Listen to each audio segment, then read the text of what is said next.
జ్ఞాపకాల గొలుసు. రచన రఘుమందాటి. చదివింది రఘుమందాటి. మొదటి ఎపిసోడ్. మా ఇంటి వెనకాల చిక్కుడు చెట్టు. మా అన్నకి నాకు విపరీతమైన చెట్ల పిచ్చి. ఏందో చిన్నప్పటి సంది మా ఇంటి వెనకాల ఎన్ని మొక్కలు పాతిపెట్టినా ఒక్కడి కూడా ఏరందుకోలే. ఏడికల్లి పట్టుకొచ్చిండో ఏందో 2 వేప మొక్కలు. హన్మకొండ అప్పట్లోనే కాదు, ఇప్పుడు కూడా చుట్టుపక్కల ఊళ్ళో వాళ్ళందరికీ హన్మకొండ అంటే పెద్ద సిటీయే. పేరుకు మాత్రమే మేము పట్టణపోలమే కానీ కూటికి తిప్పలు పడే గరీబోల లిస్టులో మా ఇల్లు ఫస్ట్. ఇక మా గల్లీలో ఉన్నోళ్ళందరికీ ఎండాకాలం వచ్చిందంటే చెరువుగట్టు కాడుండే రావిచెర్ల బావి తర్వాత మా బావి నీళ్ళే దిక్కు. ఆ బావికి యువతల వేప మొక్కలు తేవడమే తరువాయి ఆ మూల ఈ మూల దబా మట్టి తవ్వి వేప మొక్కలు నాటితివి. పొద్దున్నే లేచిన సంధి దుప్పటి కప్పేసుకునేంత వరకు ఎప్పుడు వీలైతే అప్పుడు చెంబుల కొద్ది నీళ్లు పోస్తుంటే, ఓ పొలగల్లారా మొక్కలు మురిగిపోతాయి బిడ్డ అని మా బాపమ్మ చెప్పినా కూడా వినకుండా పోయడంతో, ఆమె అన్నట్టుగానే ఓ మొక్క చనిపోవడంతో ఇక మేము జాగ్రత్త పడడం వెంటనే జరిగిపోయినాయి. ఇక ఉన్న మొక్కని చాలా జాగ్రత్తగా పెంచడంతో చూస్తుండగానే నిక్కరు తొడుక్కునే నాకన్నా 3-4-5 ఇంతలు పెరిగింది. నా పిడికిలంత లావు ఉండే దాని కాండం మెల్లమెల్లగా 2 చేతులతో కావలించుకునేంత లావయ్యింది. మా గలిలో ఎవరికి తల్లైనా మా ఇంటి వేపకొమ్మలే, ఎవరికి జ్వరం వచ్చినా దిష్టి తీసుకునేందుకు మా వేపకొమ్మలే, పోచమ్మలు చేసుకున్న బోనాలు ఎత్తుకున్న ఇలా పండుగలకి పబ్బాలకి మా యాప చెట్టే దిక్కు. గల్లీలలో ఉండే దర్వాజలన్నీ మామిడాకులతో పాటు ఆ కొస ఈ కొస వేలాడదీసే యాప కొమ్మలను చూపెడుతూ మా ఇంట్లో తెంపిచ్చినవే అని గర్వంగా చెప్పుకుంటూనే మా దోస్తులతో. మా కులంలో ఉగాది పచ్చడి చేసుకుంటుంటే కుండ పగిలిందని, మళ్ళీ మా కులంలో ఉగాది పచ్చడి చేసుకుంటే అరిష్టం అనే పుకారు నేను పుట్టకముందు నుండే ఉండేసరికి నేను కూడా ఆ పుకారుకి అలవాటు పడిపోయాను. ఇక మా ఇంట్లో ఉగాది పచ్చడి చేసుకోమని తెలిసి మా ఇంటి వేప పూలు తెంపుకున్నోళ్ళు తెంపుకోనోళ్ళు అందరూ చెంబుల కొద్దీ, అంటే మా వరంగల్లో హనంకొండలో పచ్చడి చారులాగా పల్చగా చేస్తుంటారు. వీళ్ళంతా చెంబుల కొద్దీ పట్టుకొచ్చేటోళ్ళు ఈ ఉగాది పచ్చడిని. ఇక ఎవరిచ్చారో ఏంటో 4 చిక్కుడు గింజలు పొట్లం కట్టుకొని మా బాపు పట్టుకొచ్చిండు. ఇక మా అన్న ఆగనేలే, వెంటనే మట్టి తవ్వి సిద్ధం చేస్తే మా అమ్మ మనసులో దేవుడికి దండం పెట్టుకొని మంచిగా పెరగాల అనుకుంటూ తవ్విన చోట్ల అక్కడక్కడ గింజలు నాటింది. ఇక పెట్టిన కాడి నుండి పొద్దున లేచిన వెంటనే మా అన్నయ్య మా అక్కయ్య నేను ఒకటే చూసుడు ఎప్పుడు మొలుస్తుందా అని. ఆ రోజు రాత్రి వర్షాకాలానికి స్వాగతం చెప్తూ చిన్న చిన్న తుంపర్లతో మొదలై చక్కని జల్లు కురిసింది. మాది పెంకుటిల్లు. మేమేసుకున్న పక్కలు తడవకుండా పెంకు రంధ్రాల్లో నుండి కురుస్తున్న నీటి చినుకులు పడుతున్న చోటులో గిన్నెలు తపాలాలు పెడుతుండేది మా అమ్మ. ఇంటి బయట దర్వాజాకు ఒక రిక్క తలుపు ఉండేది. దాని గొల్లెం తీసి చీకటి నిశ్శబ్దంలో కమ్మగా వినిపించే వర్షపు రాగాన్ని వింటూ గూన పెంకుల వాలు నుండి దారగా పడుతున్న నీటి వరసల్ని దీపం వెలుతురులో చూస్తూ అప్పుడప్పుడు మెరిసే మెరుపు ఉరుములకి ఉలిక్కి పడుతూ తీయని మట్టి సువాసనలను ఆస్వాదిస్తూ అలా ఎప్పుడు పడుకునేవాన్నో. తెల్లారి లేచి చూస్తే మాత్రం దుప్పటి ముసుగులో ఉండేవాడిని. దాదాపు వర్షాకాలం వచ్చిందంటే చాలు ఇలా వర్షం చూస్తూ నిద్రపోవడం, అమ్మ ఎత్తుకొచ్చి పక్కలో పడుకోబెట్టి దుప్పటి కప్పడం సర్వసాధారణం. వర్షం కురిసి వెలిసిన ఆ ఆనవలు ఇంకా మిగిలే ఉండేవి ఇంటెనకాల మట్టి నేల మీద తడి రూపంలో. తడి ఆరలేదు, ఇంకా చిత్తడిగానే ఉంది. కాళ్ళతో మట్టి లోపలికి రాకుండా కాళ్ళు తుడుచుకునేందుకు దర్వాజా బయట ఓ గోన సంచి వేసేది. ఇక గాలి వీచినప్పుడల్లా దాచిపెట్టుకున్న నీటి బొట్లని వేప కొమ్మల్లో ఉన్న ప్రతి ఆకు నాపై గురి చూసుకొని మరీ విసిరేవి. పడుతున్న పెద్ద పెద్ద చినుకులని తప్పించుకుంటూ అడుగులో అడుగు వేసుకుంటూ గింజ నాటిన చోటుకి వెళ్ళి చూసా. మెడలు వంచి సిగ్గుతో బిడియపడుతున్న ఓ నగ్న యువతిలా ఎంతో సున్నిత సుకుమారంగా నేలలో నుంచి పురుడు పోసుకుంది మా చిక్కుడు మొక్క. అంతే, నా ఆనందానికి అవధుల్లేవు. ఒక్క పరుగున వెళ్ళి అమ్మ మొక్క మొలిచింది రా చూడు అని చేయి పట్టుకొని లాక్కొచ్చాను అమ్మని. నా మాటకి కట్టగట్టుకుని అందరం, ఆఖరికి భారీ కాయం వేసుకున్న మా బాపమ్మ కూడా "హుం, హుం" అని ములుగుతూ రైక సరి చేసుకుంటూ కొంగు మీదేసుకొని మరీ వచ్చి చూసింది. ఇక మా అమ్మ మంచిగా పెరగాలని దీవిస్తూ ఆ మొక్క చుట్టూ మట్టితో అద్దులు పెట్టి సరిచేసింది. ఇగో మొక్కని ఊకే చూడొద్దు, దిష్టి తగులుతుంది అని చెప్పేసరికి ఇక కొద్ది రోజుల వరకు పట్టించుకోలేదు నేను. ఇక మా అమ్మనే రీలు దారం, ఆ తర్వాత సుతుల దారము ఉపయోగించి ఎట్టోగట్ట మా పాయకన రేకు మీదకి తీగను పారించింది. ఆ తీగ ఎప్పుడు అందుకుందో ఏమో మా యాప చెట్టుని. నేను చూస్తుండగానే మంచి లవ్వు పుట్టి యాప కొమ్మలకి అల్లుకుంది ఈ చిక్కుడు తీగ. ఇక కిక్కురు మనకుండా పెరుగుతున్న యాప చెట్టు, చిక్కుడు చెట్టు నాకు మంచి దోస్తులు.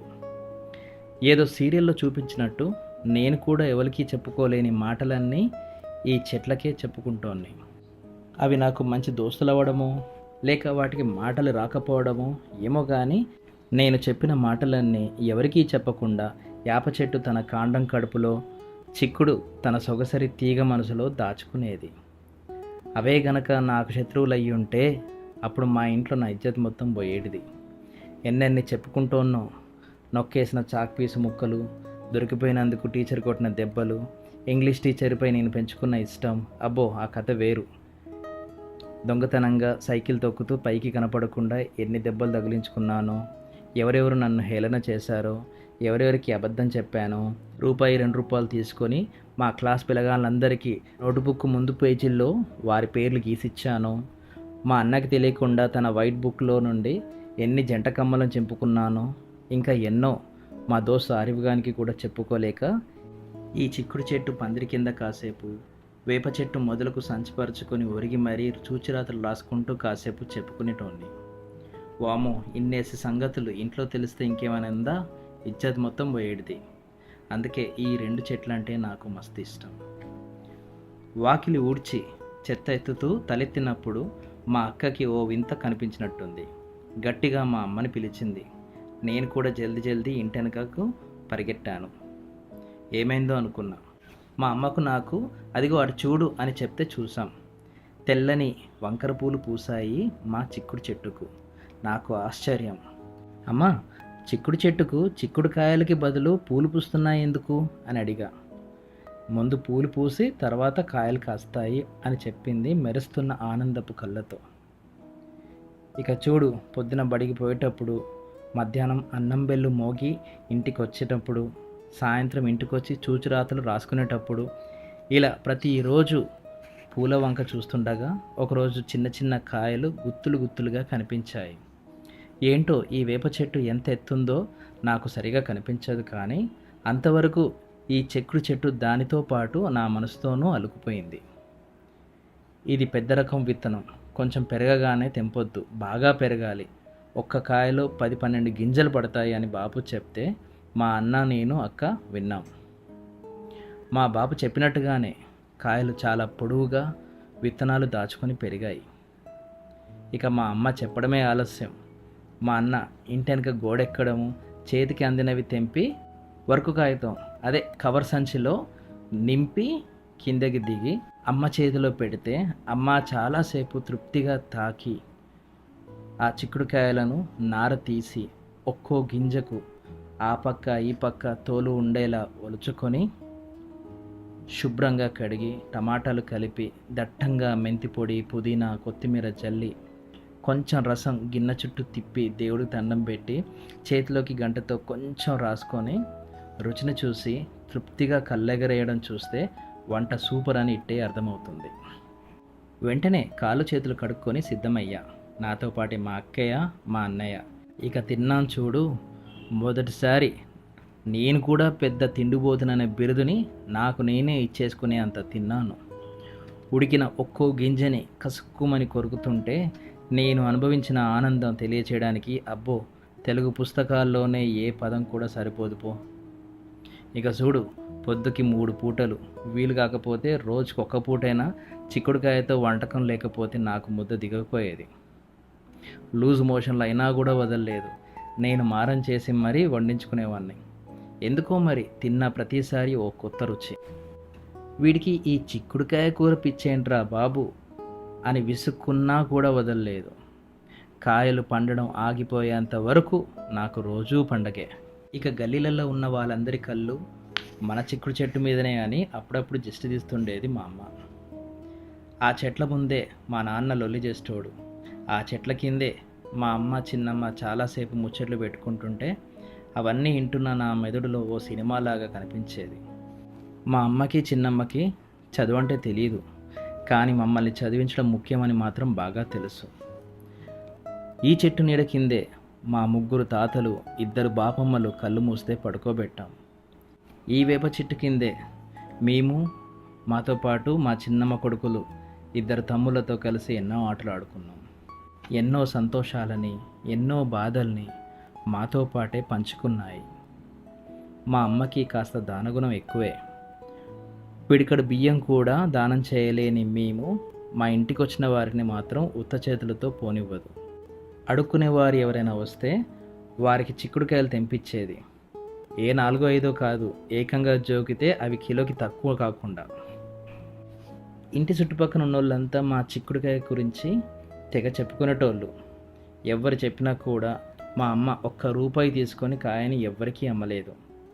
మనం తిండి దానం చేస్తే మనకు తిండి దొరుకుతుంది అని తిండి లేక అలమటించి తమ పస్తులు ఉండి మా కడుపులు నింపిన తనకి తిండి విలువ బాగా తెలుసు.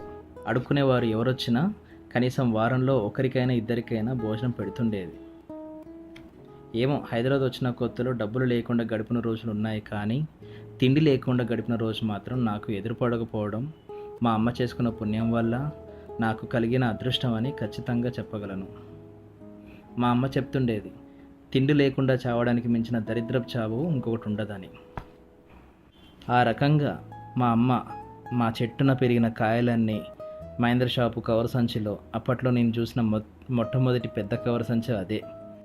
ఆ సంచిలో కుక్కి మరీ వీధిలో ఉండే అంజమ్మోళ్ళకి, శ్రీనోళ్ళకి, సాంబరాజోళ్ళకి, మీనయోళ్ళ ఇంటికి, అంకయ్యోళ్ళ ఇంటికి, ఓదలోళ్ళ ఇంటికి, బైర్షెట్టోళ్ళ ఇంటికి, బేబీ వాళ్ళకి, మసూద్ వాళ్ళకి, ఇంకా మా దోస్తు ఆరిఫోళ్ళకి నేను మా అన్న తీసుకుపోయి ఇచ్చేటోళ్ళం. ఇక మా అన్న అయితే పెద్ద సైకిల్ వేసుకొని ఏకంగా మా చుట్టపోళ్ళందరికీ కూడా తీసుకుపోయేటోడు. దీన్ని బట్టి ఊహించవచ్చు మా చెట్టుకి ఎన్ని కాయలో. కాయలన్నీ కేవలం మా అన్న చేతికి అందినంత వరకే, అందని ఇంకెన్నవుతాయో. నాకు భలే చిత్రం అనిపిస్తుండే, ఒక్క విత్తనం ఎంతమంది కడుపు నింపుతుందో అని. అది చూసినప్పటి నుండి మొక్కల మీద గౌరవం, చెట్ల మీద ప్రేమ పెరగడం మొదలయ్యింది. ఇక మా దోస్తులతో కలిసి ఎన్ని మొక్కలు నాటినానో లెక్కలేదు. రోజులు, సంవత్సరాలు మాతో ముడిపడిన ఈ 2 ప్రాణాలు మా కుటుంబంలో సభ్యుల్లా మాకు అండదండని ఇవ్వసాగాయి. అనుకోకుండా ఓ రోజు ఏమైందో ఏమో, చిక్కుడు కొమ్మలు ఎండిపోవడం మొదలయ్యింది. అస్సలు అర్థం కాలేదు. ఇక మా అమ్మ పాటలు చూడాలి. శుభ్రం చేయడం, కొత్త మట్టి ఎత్తుకొచ్చిపోయడం, అంజమ్మోళ్ళ అత్తకు పూనకం వస్తే చెట్టు గురించి వాకాపు చేయడము, కుంకుమ పసుపుతో దండం పెట్టడం, ఇవన్నీ చూస్తుంటే నాకు కూడా గాబరా మొదలైంది. ఇక మా అన్న అయితే ఏకంగా చెట్ల డాక్టర్నే సైకిల్ మీద కూర్చోబెట్టుకొస్తే చెట్టు మొదట్లో 2 ఇంజక్షన్లు ఇచ్చి భరోసా ఇచ్చినా కూడా మా మనసు కుదురుగా లేదు. ఎవరు చెప్పారో ఏమో, చెట్టుకు రోగం వచ్చినట్టుంది, మొత్తం ఎండిపోకముందే మొదలు నరికేయమని. కానీ మాకు ఆ ధైర్యం రాలే. కొద్ది రోజుల తర్వాత దాదాపు సగం ఎండిపోయి మిగిలిన ఆకుల నుండి పురుగు రాలడం చూసి ఇక తప్పదన్నట్టుగా మాకు కట్టెలు కొట్టుకొచ్చే ముసలాయన వచ్చి కొడవలి తెచ్చి క్షణంలో మొదలు నరికేసి వెళ్ళిపోతుంటే నా గుండె నరికేసినంత బాధయింది. ఆ గాయం నుండి తేరుకోవడానికి చాలా రోజులే పట్టింది. కొద్ది రోజులకి ఎండిన చిక్కుడుకాయలు రాలిపడడం కనిపించింది. ఓ 2-3 వారాలు బాపు, అన్నయ్య ఇద్దరు దాదాపు వేప చెట్టు చివరి కొమ్మ వరకు గట్టిగా ఊపడంతో ఎండిన చిక్కుడుకాయలన్నీ కింద పడుతుంటే నేను మా అక్కయ్య బస్త సంచుల్లో నింపి, ఆ తర్వాత ఎండిన కాయలో నుండి గింజలను వేరు చేసి 2 పెద్ద పెద్ద క్యాన్ల నిండా వాటిని దాచి వారానికోసారి ఆ చిక్కుడు గింజల కూరని తృప్తిగా ఆస్వాదించాం. చిక్కుడు చెట్టు మొదట్లో పెద్ద రంధ్రం కనపడడం, అందులో ఓ పెద్ద ఎలుక వచ్చి వెళ్ళడం గమనించిన మా అన్న, ఎలుక చిక్కుడు వేరుని తినడం వల్లే చిక్కుడు చెట్టు చనిపోయిందని నిర్ణయించుకొని ఇంట్లో ఉన్న ఎలకలనన్నిటిని వెంటాడి వేటాడి ఇత్తడిత్తడి చేశాడు. ఏంటో కొద్ది రోజులకి కూలడానికి సిద్ధమైన ఇల్లు, పెరిగిన అప్పులు, మరో కొత్త అప్పులు చేయలేని స్తోమతతో ఇల్లు అమ్మకానికి పెట్టాం. నేను గడిపిన ఇల్లు నాకు దూరం అవ్వబోతున్న బాధ కన్నా నా వేప చెట్టుకు దూరం అవుతున్నానన్న బాధే నాకు ఎక్కువైంది.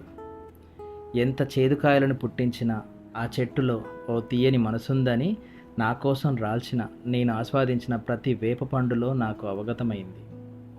ఎందుకో బాధైనా తనకే చెప్పుకున్నా. ఈ బాధ ఎవరికి చెప్పుకోవాలో కూడా తెలియలేదు. పుట్టడంత దుఃఖాన్ని పంటి బిగువన దాచుకోవడం నాకు అప్పటికే అలవాటయ్యింది.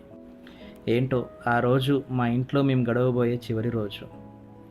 మూల మీద వేరే ఇల్లు కిరాయికి తీసుకొని ఈ ఇంటిని వీరేశం దుకాణం వాళ్ళకి అమ్మేశాము. ఆ రాత్రంతా నాకు నిద్ర రాలేదు. ప్రతి గోడ, ప్రతి మూల మౌనంగా నన్ను హత్తుకొని ఏడవడానికి సిద్ధంగా కనిపించాయి. తెల్లారి ఇంటి వెనకాల బావిని తృప్తిగా చూసుకున్నాను. బొక్కెనతో నీళ్లు చేదుకొని తృప్తిగా స్నానం చేసి వేప చెట్టుకి అమ్మ పూజ చేస్తుంటే తన పక్కనే నిల్చొని దండం పెట్టా. వేప చెట్టు మరియు నేను, మా ఇరువురికి తెలుసు ఆ క్షణంలో మేము అనుభవిస్తున్న వేదన. ఓ మూగ వేదన. నా మనసు తనకు దూరం అవుతుందో లేక నా మనసే నాకు దూరం అవుతున్నదో తెలియట్లేదు. కంట నీరు బయట కక్కకుండా అదిమి పట్టుకున్నా. నెమ్మదిగా కళ్ళు తెరిచి చూస్తే అమ్మ వేప చెట్టుని అమాంతం వాటేసుకొని బోరుమని ఏడవడం కనిపించి ఇక నాకు కూడా దుఃఖం ఆగలేదు. నేను కూడా తనివి తీర నా వేప చెట్టుని వాటేసుకొని ఏడుస్తూ అలాగే ఉండిపోయా చాలాసేపు. ఏంటో ఈ అనుబంధం, ఏదో విడదీయలేని ఓ ఆత్మీయ స్నేహం ఆ చెట్టులో దాగుందని నా నమ్మకం. బహుశా ఈ నమ్మకాలకే ఆత్మ, దైవం అని పేరు పెట్టారు కాబోలు అని అనిపించింది. అదే గనక లేకపోతే ఎందుకు నా మనసు అలా యాదృచ్ఛికంగా ఆ రెండు చెట్లతో పెనువసుకుపోయింది? సైన్స్ నా మనసులో కలిగే ఈ వింత భావానికి ఓ పిచ్చి పేరును తగిలించి చేతులు దులుపుకోగలదేమో, కానీ నాకు మరియు ఈ చెట్టు మధ్యన ఎవరికీ కనిపించని ఓ ప్రేమ దాగుందని గుర్తించలేదు. ఇదే పిచ్చి అని కొందరు హేళన చేసినా పాపం ఆ పిచ్చి మనసులు అందరికీ అర్థమైతే ఎంత బాగుండో. కనీసం కొందరికైనా ఈ పిచ్చి మనసు ఉండే ఉంటుంది. అదే గనక ఉండి ఉంటే ఈ మౌన ఆలంబనలు మరువలేనివి అని వారు కూడా నాతో ఏకీభవిస్తారు. అలాంటి మనసున్న వారందరూ కూడా మొక్కలతో అనుబంధం పెంచుకుంటే జరిగే నష్టమేమీ ఉండదని నా బలమైన నమ్మకం. మా చిక్కుడు చెట్టుకి, మా వేప చెట్టుకి నా ఈ కథ అంకితం. నాకు దూరమైన చిక్కుడు చెట్టు బాధ మనసులో నుండి చెరిగిపోదేమో, కానీ ప్రతి 3 నెలలకో 6 నెలలకో వెళ్ళినప్పుడు ఇప్పటికీ మా పాత వీధిలోకి వెళ్తే అదే చిన్న గల్లీ, మనుషులు మారారు. నాతో పెరిగిన పిల్లగాళ్ళందరికీ పెళ్ళిళ్ళయి పిల్లా పాపలతో కొత్త జీవితాలను మొదలుపెట్టారు. ఇళ్లకు మెరుగులు దిద్దుకున్నాయి. అయినా అదే పచ్చని గలగల రావాలతో ఇప్పటికీ అందరి కష్ట సుఖాలని పంచుకుంటూ మౌనంగా తన వంతు సాయం తాను చేసుకుంటూ మారకుండా పదిలంగా మా యాప చెట్టు కనిపించడం నాకు చాలా ఆనందంగా ఉంటుంది. జ్ఞాపకాల గొలుసు మొదటి ఎపిసోడ్ సమాప్తం.